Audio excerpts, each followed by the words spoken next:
میں گفتگو کرنی ہوگی۔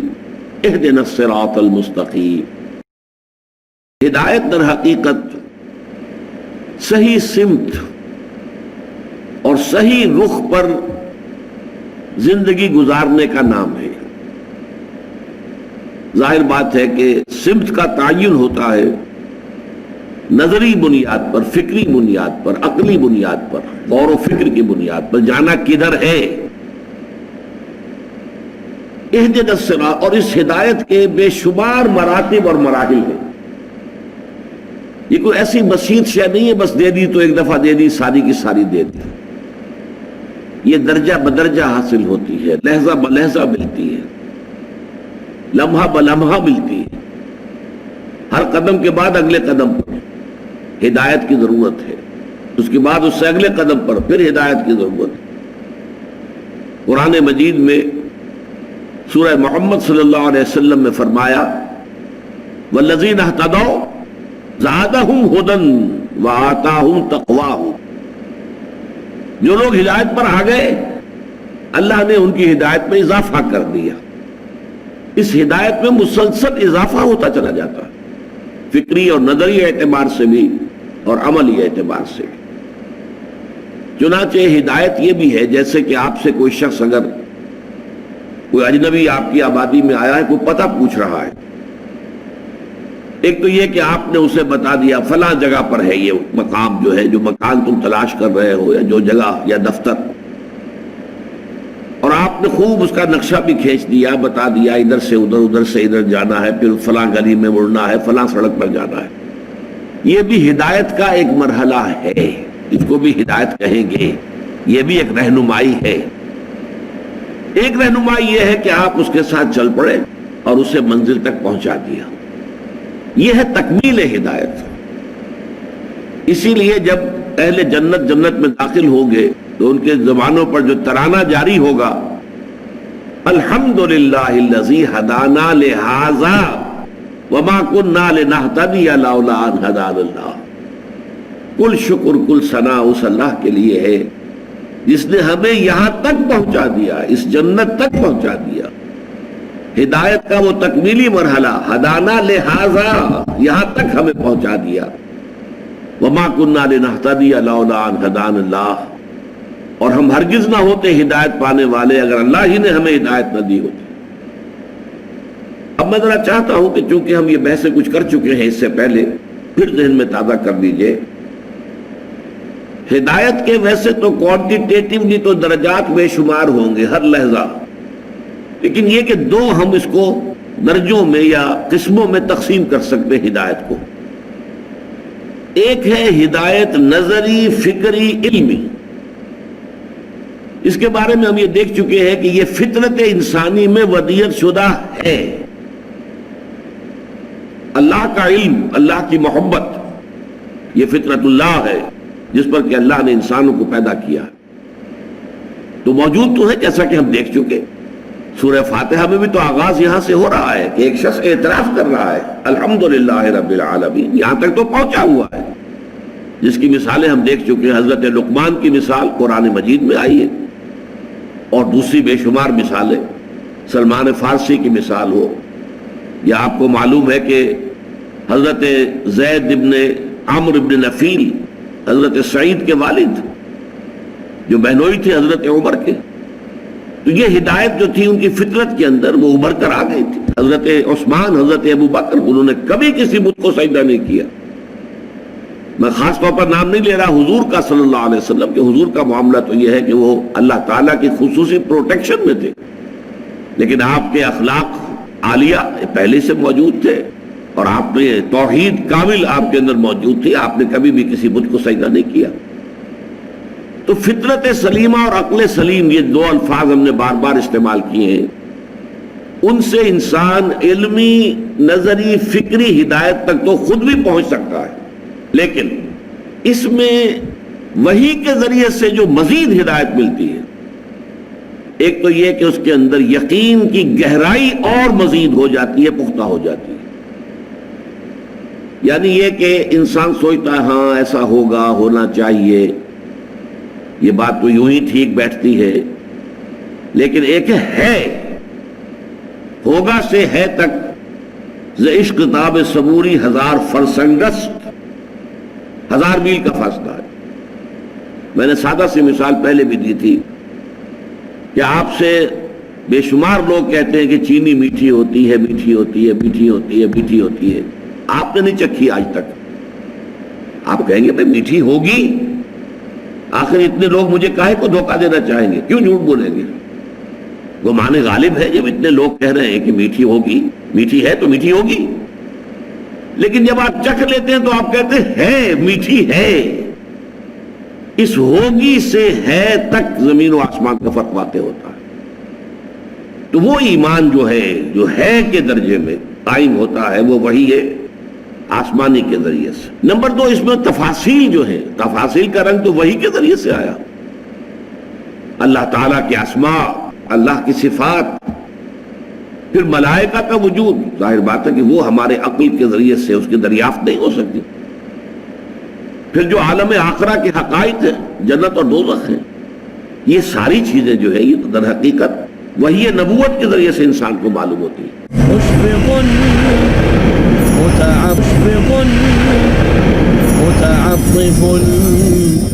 نمبر 2، اس میں تفاصیل جو ہے، تفاصیل کا رنگ تو وہی کے ذریعے سے آیا۔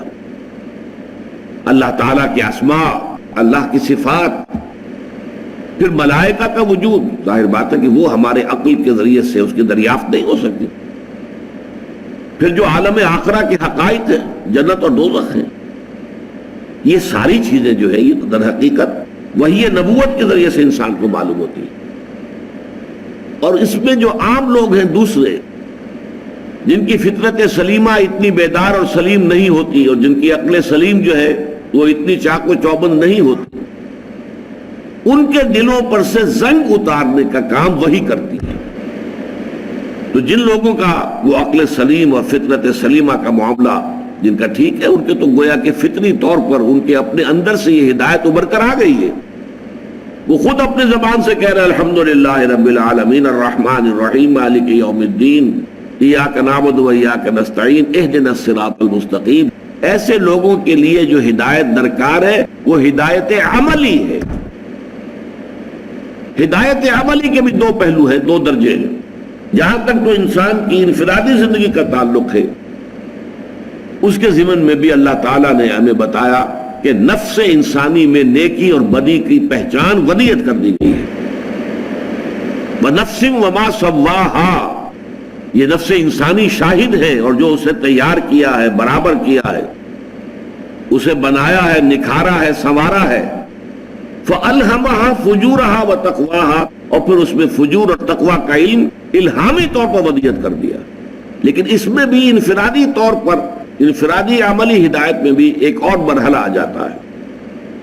بسا اوقات نیکی کا جذبہ بھی، جیسا کہ ہم آیت البر کے ضمن میں پڑھ چکے ہیں، نیکی کا جذبہ بھی ایک جذبہ ہے، اور جذبہ جب منہ زور ہو جائے تو وہ اپنی حد سے تجاوز کر جاتا ہے۔ نیکی کا جذبہ ہے جس نے تجاوز کیا حد اعتدال سے اور رہبانیت ایجاد کر لی، شادی نہیں کریں گے، گھر گرہستی سے کوئی تعلق نہیں، دنیا سے تعلق منقطع، جائیں گے غاروں میں رہیں گے، تپسیائیں کریں گے۔ یہ فطرت کا راستہ نہیں ہے۔ لا رہبانیت فی الاسلام، اللہ تعالیٰ نے جو اسلام کی ہدایت دی ہے نوع انسانی کو، اس میں رہبانیت کی کوئی گنجائش نہیں۔ لہذا ضرورت ہے اس میں بھی کہ ایک معتدل ماڈل سامنے رہے، اور وہ رسول کے ذریعے سے ملتا ہے۔ رسول کی زندگی، لقد کان لکم فی رسول اللہ اسوۃ حسنہ، بہترین مثال، بہترین ماڈل تمہارے لیے اللہ کے رسول کی شخصیت میں۔ تو ہدایت جو ہے جہاں تک فکری، نظری، علمی ہے، وہ انسانی فطرت میں ودیعت شدہ ہے۔ البتہ اس میں یقین کی گہرائی وہ وحی نبوت کے ذریعے سے پیدا ہوتی ہے، اور جزیات کی تفصیل وہ وحی نبوت کے ذریعے حاصل ہوتی ہے۔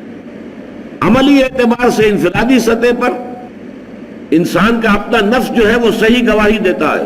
یہ نفس لوامہ جس کی قسم کھائی گئی ہے، لا اقسم بیوم القیامہ ولا اقسم بالنفس اللوامہ۔ انسان کو غلط کام کرتا ہے تو اندر ہی سے اسے کوئی چیز کاٹتی ہے، کیا کیا تم نے، تمہیں نہیں کرنا چاہیے تھا، یہ غلط کام کیا تم نے۔ یہ ہے تمہارے اندر کی وہ حقیقت اللہ تعالیٰ نے جس کی قسم کھائی ہے، نفس لوامہ۔ گویا کہ یہ چیز جو ہے انسان کے اندر موجود ہے جو اسے صحیح رخ کی طرف رہنمائی کرتی ہے، لیکن بسا اوقات یہ نیکی کا جذبہ مفرط ہو جاتا ہے، افراط بہت زیادہ بڑھ گیا، تو اس کے نتیجے میں کیا ہوتا ہے، ایک وقت میں جوش آیا، ساری اپنی دولت اللہ کے راہ میں لٹا دی، اس کے بعد کم ہوتے ہیں وہ لوگ جو اس کے بعد کھڑے رہ جائیں اس مقام پر، بعد میں پچھتانا ہوتا ہے کہ یہ کیا کر بیٹھا میں، میری اپنی آل اولاد بھی تھی، ان کا بھی حق تھا، اسی لیے حضور کا معاملہ آپ کو معلوم ہے کہ حضور کے پاس ایک صحابی آئے، میں اپنی ساری دولت اللہ کے راہ میں دینا چاہتا ہوں، فرمایا نہیں، تم اپنی اولاد کو فقیر بنا کر چھوڑتے جانا چاہتے ہو، ان کا حق ہے۔ پھر عرض کیا اچھا آدھا، نہیں آدھا نہیں، آدھا بھی بہت زیادہ ہے، پھر عرض کیا تہائی، ہاں تہائی ٹھیک ہے، تہائی قبول کر لیے، اور یہ تہائی ہی ہے جس میں کہ انسان کو وصیت کا حق دیا گیا ہے، باقی 2/3 گویا کہ وارثوں کا حصہ ہے، وارثوں کا حق ہے، اس میں تمہیں کوئی تصرف نہیں کرنا چاہیے۔ البتہ اگر ایمرجنسی کا معاملہ ہے، کوئی خاص جو ہے نازک مرحلہ آ گیا، جیسے غزوہ تبوک کا موقع تھا، اس موقع پر، اور پھر یہ کہ غیر معمولی شخصیت حضرت ابو بکر صدیق، وہ اپنا سارا اثاثہ لیا، حضور نے قبول کر لیا، لیکن وہ ایکسیپشنل سچویشن اور exceptional personality, exceptions prove the role, وہ ایکسیپشن ہے، آئندہ یہی ہے کہ نہیں، ایک متوازن طریقہ ہونا چاہیے، ان لنفسک علیک حقا وان لزوجک علیک حقا وان لزورک علیک حقا، تم پر تمہارے نفس کا بھی حق ہے، تم پر تمہاری بیوی کا بھی حق ہے، تم پر تمہارے جو ملاقاتی ہیں، وزٹرز ہیں، ان کا بھی حق ہے۔ البتہ جو سب سے بڑا معاملہ ہے کہ جو ہدایت جہاں انسان کو بہت زیادہ ضروری ہے، بہت زیادہ اس کا محتاج ہے، وہ اجتماعیات انسانیہ ہیں۔ اجتماعی مسائل ایسے ہیں کہ ان کے اندر واقعہ یہ ہے کہ اس قدر پیچیدگیاں ہوتی ہیں، اور اتنے جو ہے یوں سمجھئے کہ اس میں پٹ فالز ہیں، قدم قدم پر دو راہا ہے، تراہا ہے، چوراہا ہے، اور انسان جو ہے بیولڈرڈ کھڑا رہ جاتا ہے، متحیر، کدھر جاؤں، ادھر جاؤں، ادھر جاؤں، ادھر جاؤں۔ وہاں آ کر در حقیقت اصل ہدایت کی ضرورت پڑتی ہے۔ میں بیان کر چکا ہوں آپ سے اس سے پہلے، انسانی تمدن میں سب سے بنیادی مسئلہ عورت اور مرد کے درمیان کیا مساوات ہو، حقوق و فرائض کی کیا تقسیم ہو، جو معتدل ہو، منصفانہ ہو، لیکن یہ کہ نظم جو ہے، گھر کا نظم، فیملی سسٹم، اس کو بھی مضبوط رکھے۔ اسی طرح معاشرہ یا ریاست اور شہری یا عام فرد، ان کے درمیان کیا توازن ہو، ریاست ٹوٹلیٹیرین نہ بن جائے، جابر نہ ہو جائے، جیسے کہ رشیا میں تھی کمیونزم میں، کہ کوئی کسی کو بولنے کا حق حاصل نہیں ہے، نہ جماعت سازی کا حق حاصل ہے، کچھ نہیں، بس کام کرو اور اپنی ویجز لو، روٹی کھاؤ، اللہ اللہ خیر صلی، حیوانوں کی سطح پر زندگی گزار۔ یا پھر دوسری انتہا یہ ہوتی ہے مادر پدر آزاد، ہم بالکل ننگے چلنا چاہتے ہیں سڑک کے اوپر، آپ کون ہیں ہمیں روکنے والے، ہماری آزادی، ہمارا حق ہے۔ ہم جو ہیں ہومو سیکشول سے بڑے فخر سے کہتے ہیں، اب تو یہ چیز کسی درجے میں بھی شرم کی بات ہی نہیں رہی ہے، مغرب کے اندر ہومو سیکشول صاف اعلان کرتے ہیں، پریسٹ تک کے لیے، پادریوں کے لیے، ان کے لیے اجازت ہے، ہومو سیکشول جو ہیں وہ پادری ہو سکتے ہیں وہاں پر، یہ سرے سے کوئی عیب ہے ہی نہیں، سب جنس پرستی، شادیاں ہو رہی، تو یہ مادر پدر آزادی ہے، اور یہ ٹوٹلیٹیرین نظام ہو جاتا۔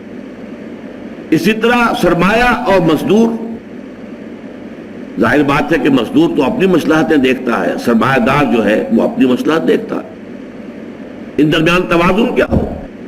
کوئی آج تک نہیں بتا سکا کہ ایک کارخانہ ہے، کارخانے میں 10 کروڑ روپیہ لگا ہوا ہے، یہ انویسٹمنٹ ہے، 10,000 آدمی کام کر رہا ہے، اب جو کچھ بھی وہاں کا پروڈیوس ہے، جو پروڈکٹ ہے، جو پیدا ہو رہا ہے، پیداوار ہے، ان دونوں چیزوں کا حصہ ہے، سرمایہ کا بھی حصہ ہے۔ سرمایہ نہ ہوتا، مشینیں نہ آتی، یہ کارخانہ نہ لگتا، تو کیسے مزدور کام کرتے؟ اور مزدوروں کا بھی حصہ ہے، وہ مزدور کھڑے ہو کر وہاں کام نہ کریں مشینوں کے اوپر، تو مشینیں کیا دے دیں گی آپ کو؟ کچھ بھی نہیں۔ لیکن جو پروفٹ ہے اس میں کتنا حصہ مزدوروں کو جانا چاہیے، کتنا حصہ سرمایہ کو، کون طے کرے گا اس کو؟ سرمایہ دار یہ چاہے گا کہ کم سے کم مزدوروں کے پاس جائے اور زیادہ سے زیادہ میرے پاس آئے، مزدور یہ چاہے گا زیادہ سے زیادہ ہمیں ملے، کارخانے دار کو تو کچھ بھی نہ ملے تب بھی کوئی بات نہیں، اس کے پاس تو پہلے ہی بہت کچھ ہے۔ اسی کے طریقے کوہکن میں بھی وہی ہیلے ہیں پرویزی، جو بادشاہ جو ہے جو ہیلے کرتا ہے وہی مزدور بھی کرتا ہے۔ مزدور جو ہے ایسا نہیں ہے کہ وہ بالکل فرشتہ ہے۔ اس حوالے سے یہ در حقیقت ہدایت خداوندی کا اصل میدان ہے۔ اور اب یہ بات نوٹ کیجئے، یہ ہدایت ہے جو محمد الرسول اللہ پر تکمیل کو پہنچی ہے۔ نظام زندگی کی اصلاح، دین الحق، الیوم اکملت لکم دینکم واتممت علیکم نعمتی ورضیت لکم الاسلام دینا۔ آج کے دن میں نے تمہارے لیے دین کو کامل کر دیا، مکمل نظام زندگی، complete politico socio economic system Allah نے دیا ہے محمد الرسول اللہ صلی اللہ علیہ وسلم کے ذریعے۔ محمد کی کنٹریبیوشن یہ ہے کہ انہوں نے اپنی محنت سے، جد و جہد سے، مسلسل سعی سے اس کا ایک ماڈل قائم کر کے دنیا کو دکھا دیا۔ ماننے پر مجبور ہے، گھٹنے ٹیک کر ماننے پر مجبور ہے کہ ویسا نظام، اس کے آس پاس کا نظام بھی تاریخ انسانی میں کبھی دنیا میں قائم نہیں ہوا۔ کسی سے پوچھ لیجئے، ایم این رائے سے پوچھ لیجئے، ایچ جی ویلس سے پوچھ لیجئے، ڈاکٹر مائیکل ہارٹ سے پوچھ لیجئے، جس سے چاہے پوچھ لیجئے۔ یہ ہے اصل میں کہ جو ہدایت کی تکمیل ہوئی ہے محمد الرسول اللہ صلی اللہ علیہ وسلم۔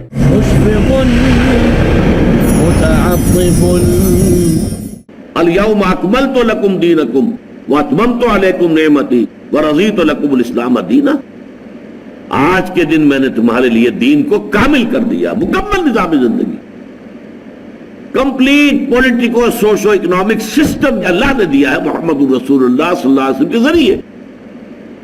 محمد کی کنٹریبیوشن یہ ہے کہ انہوں نے اپنی محنت سے، جد و جہد سے، مسلسل سعی سے اس کا ایک ماڈل قائم کر کے دنیا کو دکھا دیا۔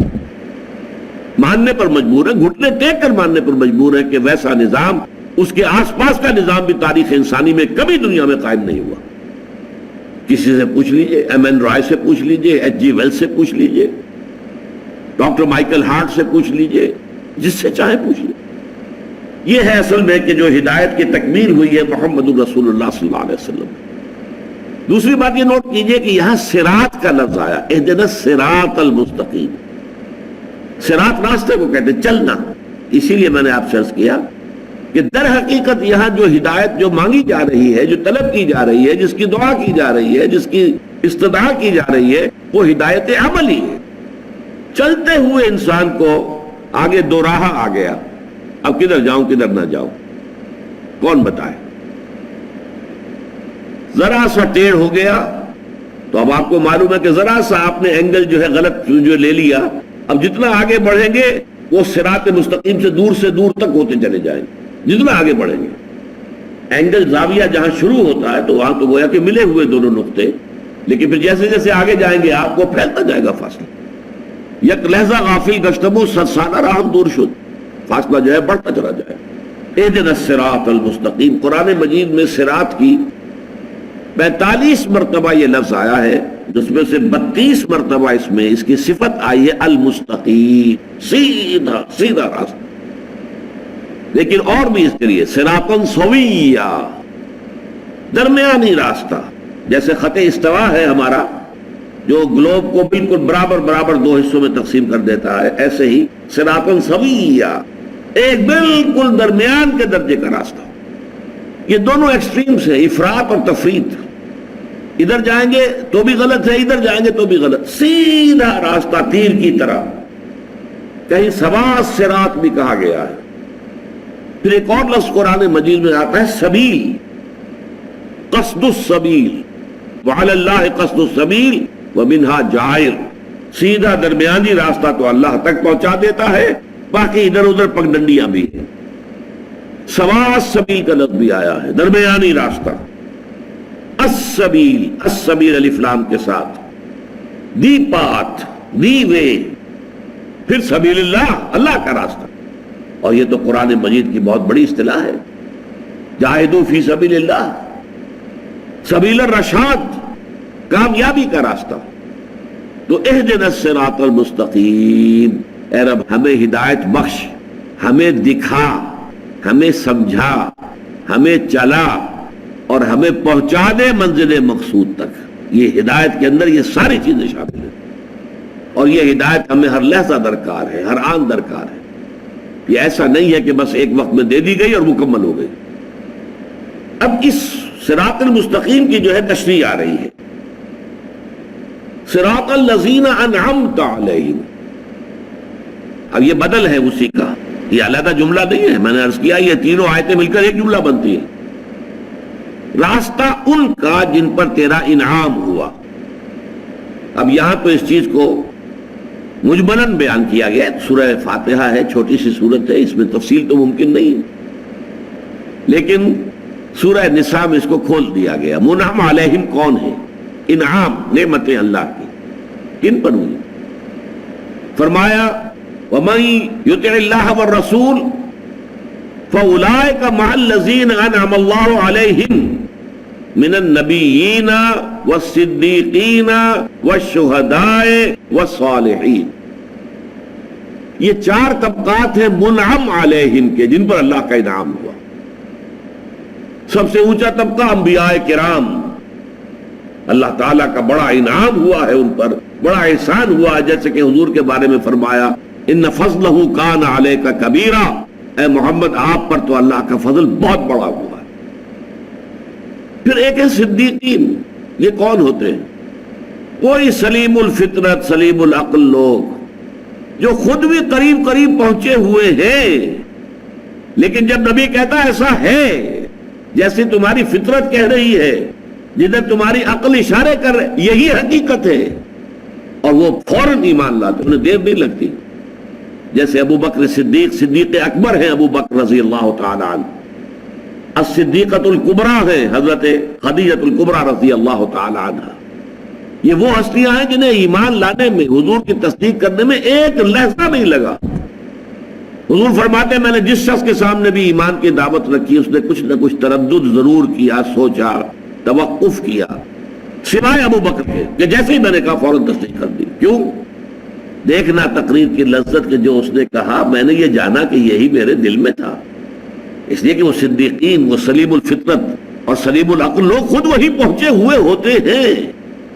اس لیے حضرت ابراہیم کو سورہ مریم میں کہا گیا انہو کان صدیقا نبیا، نبوت کے ظہور سے قبل بھی وہ صدیق تھے، ان کی شخصیت خالص تھی، اور وہ سلیم الفطرت تھے، سلیم العقل تھے۔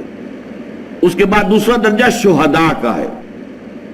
شہداء انہیں کہتے ہیں جدید اصطلاح میں، آپ سمجھئے صدیقین جو ہے وہ انٹروورٹ لوگ ہوتے ہیں، غور و فکر کرتے رہتے ہیں، سوچتے رہتے ہیں، غور و فکر کر کے وہاں تک پہنچ چکے ہوتے ہیں، آس پاس پہنچے ہوتے ہیں، یہاں تک کہ اللہ نے کسی ایک کو چن لیا، اس نے ندا لگائی آمنو باللہ ہے، اور وہ ایمان لے آئے، لاؤ ایمان مجھ پر اور اللہ پر، وہ ایمان لے آئے۔ ایک وہ ہوتے ہیں کہ جن کی فطرت کے اوپر کچھ پردے پڑے ہوتے ہیں، کچھ حجابات ہیں، غور و فکر کی طرف توجہ ہی نہیں ہے، کھلنڈرے لوگ ہیں، ادھر جا رہے ہیں ادھر جا رہے ہیں، چلت پھرت ہے، جن کو ایکسٹروورٹس کہا جاتا ہے جدید سائیکالوجی میں۔ انٹروورٹس دروبین، جو علیحدگی میں بیٹھنا زیادہ پسند کرتے ہیں، انہیں محفل اتنی زیادہ پسند نہیں ہوتی جتنا کہ تخلیہ علیحدہ ہو، غور و فکر کریں، اپنے من میں ڈوب کر پا جا سراغ زندگی۔ ایک وہ ہوتے ہیں جن کا خارج سے زیادہ تعلق ہوتا ہے، قول آنکھ زمین دیکھ، فلک دیکھ، فضا دیکھ، اور پھر یہ کہ خارج میں ہے تو بھاگ دوڑ ہے، ملنا جلنا ہے، ہنسنا ہے، ہنس رہے ہیں، باتیں کر رہے ہیں، ٹھٹے لگا رہے ہیں، یا کسی کو چلتے کو دھکا دے دیا ہے، کندھا مار دیا ہے، جاتے جاتے جو ہے وہ خامخواہ لڑائی مول لینے کو جی چاہ رہا ہے، اپنی قوت کے ظہور کا جو ہے۔ اور یہ نوٹ کر لیجئے حضرت عمر رضی اللہ تعالیٰ عنہ اسی طرح کے انسان تھے۔ ابو بکر تھے غور و فکر اور سوچ بچار کرنے والے، سلیم الفطرت انسان۔ حضرت عمر کا وہ نقشہ نہیں تھا، یہ دوسرا نقشہ تھا۔ ان لوگوں کو دیر لگ جاتی ہے ایمان لانے میں، 6 سال لگ گئے، اور نہ صرف عمر، حضرت حمزہ بھی رضی اللہ تعالی عنہما۔ حضرت حمزہ تو سگے چچا ہے، دودھ شریک بھائی ہے، خالہ زاد بھائی ہے، اتنے 3 رشتے حضور کے ساتھ ہیں، نہایت محبت کرنے والے، لیکن ان کا معاملہ کیا تھا؟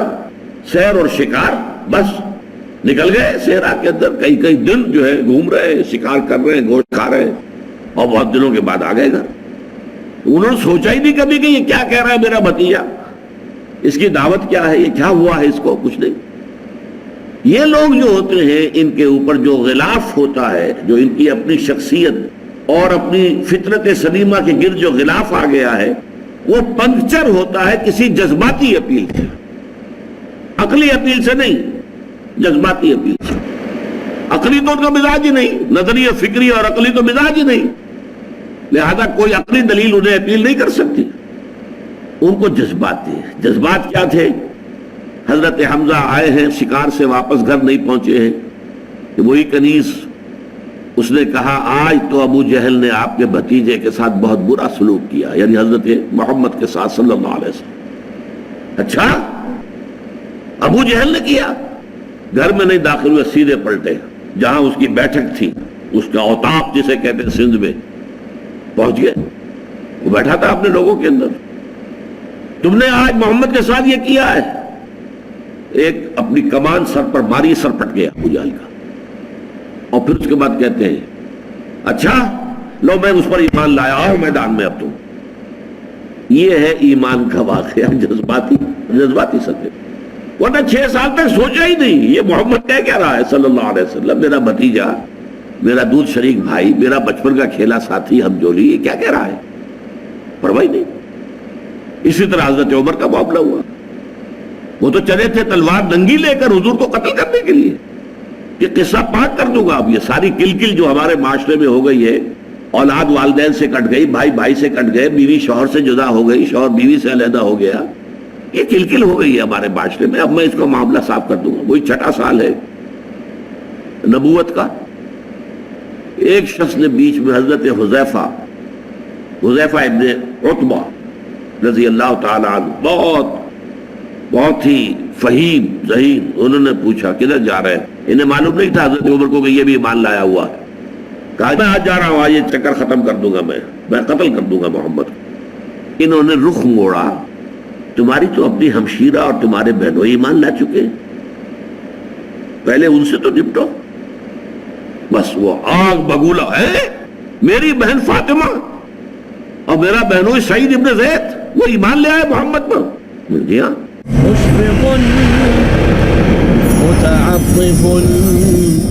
اسی طرح حضرت عمر کا معاملہ ہوا. وہ تو چلے تھے تلوار ننگی لے کر حضور کو قتل کرنے کے لیے. یہ قصہ پاک کر دوں گا. اب یہ ساری کلکل جو ہمارے معاشرے میں ہو گئی ہے، اولاد والدین سے کٹ گئی، بھائی بھائی سے کٹ گئے، بیوی شوہر سے جدا ہو گئی، شوہر بیوی سے علیحدہ ہو گیا، یہ کلکل ہو گئی ہے ہمارے معاشرے میں. اب میں اس کو معاملہ صاف کر دوں گا. وہی 6واں سال ہے نبوت کا. ایک شخص نے بیچ میں حضرت حذیفہ ابن عتبہ رضی اللہ تعالی عنہ، بہت ہی فہیم ذہین، انہوں نے پوچھا کدھر جا رہے ہیں. انہیں معلوم نہیں تھا حضرت عمر کو کہ یہ بھی ایمان لایا ہوا ہے. کہا میں آج جا رہا ہوں، آج یہ چکر ختم کر دوں گا، میں قتل کر دوں گا محمد. انہوں نے رخ موڑا. تمہاری تو اپنی ہمشیرہ اور تمہارے بہنوں ایمان لا چکے، پہلے ان سے تو نپٹو. بس وہ آگ بگولا ہے میری بہن فاطمہ اور میرا بہنوئی سعید ابن زید، وہ ایمان لے آئے محمد پر. جی ہاں. اب گھر پہنچے ہیں، دروازے کو کھٹکھٹایا ہے.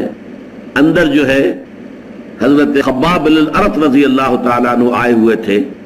نئی آیات جو نازل ہوئی تھی سورہ طٰہٰ کی، وہ میاں بیوی کو پڑھا رہے تھے. حضرت فاطمہ، حضرت سعید دونوں بیٹھے ہوئے یاد کر رہے آئے تھے. وہ کھٹکھٹایا، کون؟ عمر. اف، کانپ گئے لوگ. تو انہیں تو چھپایا کہیں حضرت خباب کو، ورنہ تو پتہ نہیں ان کو تو قتل کر دیتے، فوراً گردن اڑا دیتے. اب آئے گھر میں اور آ کر انہوں نے پہلے تو بہنوئی کو مارنا شروع کیا. تم ایمان لے آئے ہو. بہن درمیان میں آئی تو اسے لہو لہان کر دیا مار مار کر. اب بہن کے زبان سے کلمہ نکلا، عمر چاہے تم ہمیں ہلاک کر دو، اب ہم اس دین کو چھوڑنے والے نہیں. بس اس پر جو ہے کایا پلٹ ہو گئی ہے. یہ کیا شے ہے، کیا چیز ہے جس نے صنف نازک کے اندر اتنی عظیمت، اتنی ہمت، اتنا استقلال، جان دینے کو تیار ہے. وہ شے ہے کیا جس نے ان کو یہ کہاں سے کہاں پہنچا دیا. اسی لیے اقبال نے کہا ہے مسلمان عورت سے خطاب کر کے تمی دانی کے سوزے قراتے تو دگردوں کرد تقدیر عمر را. وہ بھی ایک خاتون ہی تھی نا، فاطمہ بنت خطاب. ان کا وہ جو بھی جذبہ ایمانی سامنے آیا ہے حضرت عمر کے، اس نے ان کی قسمت بدل دی. اچھا مجھے بتاؤ کیا پڑھ رہے تھے تم؟ بہن نے کہا نہیں، تم نجس ہو، مشرک ہو، تم ان کو ہاتھ نہیں لگا سکتے اور آنکھ کو. غسل کرو. غسل کیا، ایمان لے آئے. اب حضور کی خدمت میں حاضر ہوئے ہیں تو جیسے کہ اس معاشرے میں رواج تھا کہ غلام جو تھے وہ اپنی تلوار جو ہے وہ اپنی گردن میں لٹکایا کرتے تھے، تو گردن میں لٹکا کر تلوار لے کے آئے، غلام کی حیثیت سے آئے. یہ کہلاتے ہیں شہداء. لیکن یہ وہ لوگ ہوتے ہیں کہ ایکٹیو بہت ہوتے ہیں، کیونکہ پہلے ہی سے ایکسٹروورٹس ہیں، بھاگ دوڑ، یہ وہ، لڑنا بڑنا، یہ تو ان کی عادت ثانیہ تھی، کچھ نہیں کرنا، مقابلے کرنا. لہذا جب یہ شہداء آتے ہیں تو عملی اعتبار سے دین کی دعوت جو ہے وہ تیزی سے آگے بڑھتی ہے. حضرت عمر، حضرت حمزہ کے ایمان لانے پر جو حیثیت مسلمانوں کی مکے میں ہو گئی تھی وہ پہلے نہیں تھی. پھر چوتھے درجے میں صالحین، نیک مسلمان. یہ بیس لائن ہے، یہاں سے کوئی ترقی کرے تو مرتبہ شہادت پر فائز ہو جائے، یا یہ کہ وہ اپنی مزاج کی مناسبت سے اگر انٹروورٹ ہے تو وہ صدیقیت کے مقام پر چلا جائے. نبوت کا مقام بند ہے. یہ تو اب انسان کے لیے یہ مقام پہلے بھی وہابی تھا، اکتسابی نہیں تھا. اپنی محنت سے، مشقت سے، ریاضت سے، تپسیا سے، عبادت سے نبوت حاصل نہیں کی جا سکتی تھی. ولایت کا مقام حاصل ہو سکتا ہے، عبدیت کاملہ کا مقام حاصل ہو سکتا ہے، لیکن نبوت نہیں. پہلے بھی وہابی تھی اور اب وہ بند ہے. لیکن بقیہ جو ہے یہ دو درمیانی مراحل، عام جو بھی صالحین مومنین ہیں، نیک سرشت لوگ، وہ محنت کریں اٹھ سکتے ہیں. یہ مقامات بلند کھلے ہیں. تو یہ ہے آیت صراط الذین انعمت علیہم، راستہ ان کا جن پر تیرا انعام ہوا. اور میں نے اس کی وضاحت کر دی. یہ کون ہے؟ من النبیین والصدیقین والشہداء والصالحین وحسن اولئک رفیقا. جسے بھی آخرت میں میدان حشر میں ان کی معیت حاصل ہو گئی، ان کے ساتھ اٹھنا نصیب ہو گیا، ظاہر بات ہے کہ اس سے بڑا خوش قسمت اور کون ہوگا. آخری آیت ہے غیر المغضوب علیہم ولا الضالین. اس میں غیر جو ہے زیر ہے، اس پر غیر المغضوب، اس لیے یہ الذین کا بدل ہے. صراط الذین انعمت علیہم، راستہ ان کا جن پر کہ تیرا انعام ہوا. وہ الذین کی مزید وضاحت ہے اسی کے بدل کے طور پر، جن پر نہ تو تیرا غضب نازل ہوا اور نہ وہ گمراہ ہوئے. اب یہ جو ہے آیت اگرچہ اس کے ترجمے میں کافی یہ جو ترکیب نحوی ہے اس کی خاصی مشکل ہے. پھر یہ کہ ایک قرات جو ہے وہ غیر المغضوب علیہم بھی ہے، جس سے نتیجہ نکلتا ہے کہ صراط سے بدل ہے. یہ راستہ ان لوگوں کا نہیں کہ جن پر تیرا غضب نازل ہوا یا گمراہ ہوئے، ان کا راستہ نہیں. بہرحال روایت حفص جو ہے اس میں یہی ہے غیر المغضوب. شاذ روایت جو ہے غیر المغضوب کی بھی ہے، لیکن اس کو کوئی قبولیت عام حاصل نہیں ہے. اب یہاں نوٹ کیجئے اس سے مراد کیا ہے.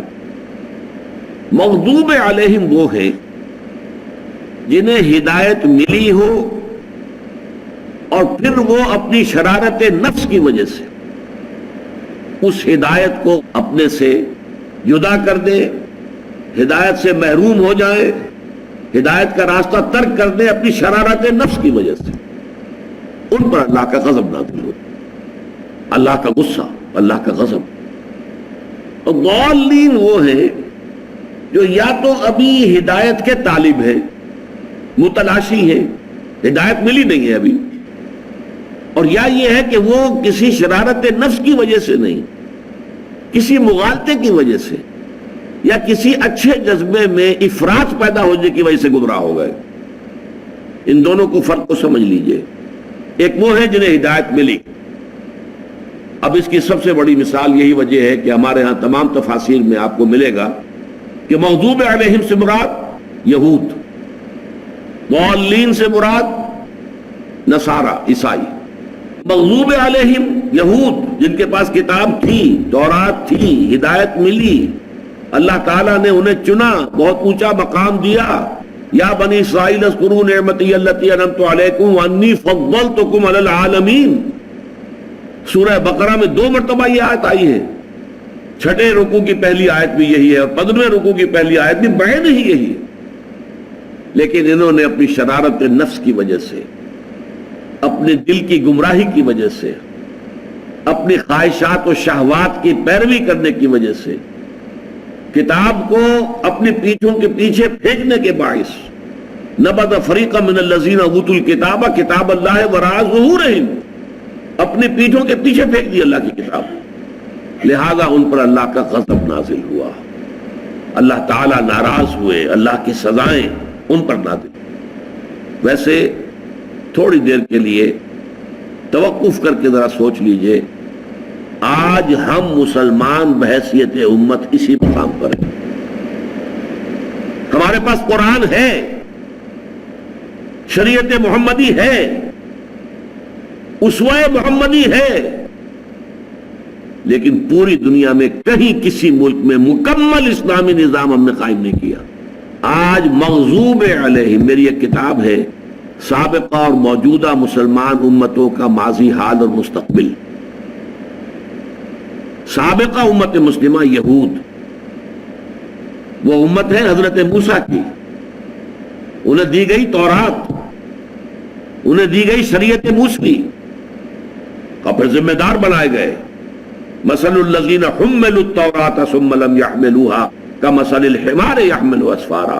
مثال ان کی جنہیں حامل تورات بنایا گیا پھر انہوں نے اس کی ذمہ داریوں کو پورا نہ کیا، اس گدھے کی سی ہے جس پر کتابوں کا بوجھ لاد دیا گیا. اس قدر ثقیل تمثیل اور تشبیہ جو ہے قرآن مجید دے رہا ہے ان کے لیے جنہیں اللہ نے اپنی کتاب دی ہو لیکن پھر وہ اس کتاب کا حق نہ ادا کرے، اس کتاب کی ذمہ داری پوری نہ کرے. تو یہ ہے اصل میں مغضوب علیہم. اس کتاب میں قرآن کا قانون عذاب کیا ہے میں نے تفصیل سے بحث کی ہے. اور آج ہم ضربت علیہم الذلۃ والمسکنۃ وباؤوا بغضب من اللہ، ذلت اور مسکنت آج مسلمانوں پر طاری ہے، یہودیوں پر کہاں ہے؟ شیرون جو کچھ کر رہا ہے، جس دھڑلے کے ساتھ کر رہا ہے، ڈنکے کی چوٹ کر رہا ہے، جو کچھ کر رہا ہے پوری دنیا دیکھ رہی ہے. وہ اٹھا کر یوں پھینکتا ہے، یونائٹڈ نیشن کی قرارداد اٹھا کر پھینک دی، کوئی پرواہ نہیں. وہ تو دنیا کو دھوکہ دینے کے لیے وہ بات کہہ دیتا ہے، باقی تو ہے میری مٹھی کے اندر. مسلمان ہیں پٹتے ہیں تو رحمتیں ہیں تیری اغیار کے کاشانوں پر، اور برق گرتی ہے تو بیچارے مسلمانوں پر. تو مغضوب علیہم کی مثال قدیم میں یہود اور آج بدقسمتی سے ہم مسلمان اس کی مثال ہیں. وَلَضَّالِّينَ کے بارے میں انشاءاللہ اگلی نشست میں عرض ہوگا. اقول قولی ھذا واستغفر اللہ لی ولکم ولسائر المسلمین والمسلمات. رب رحیم مشفق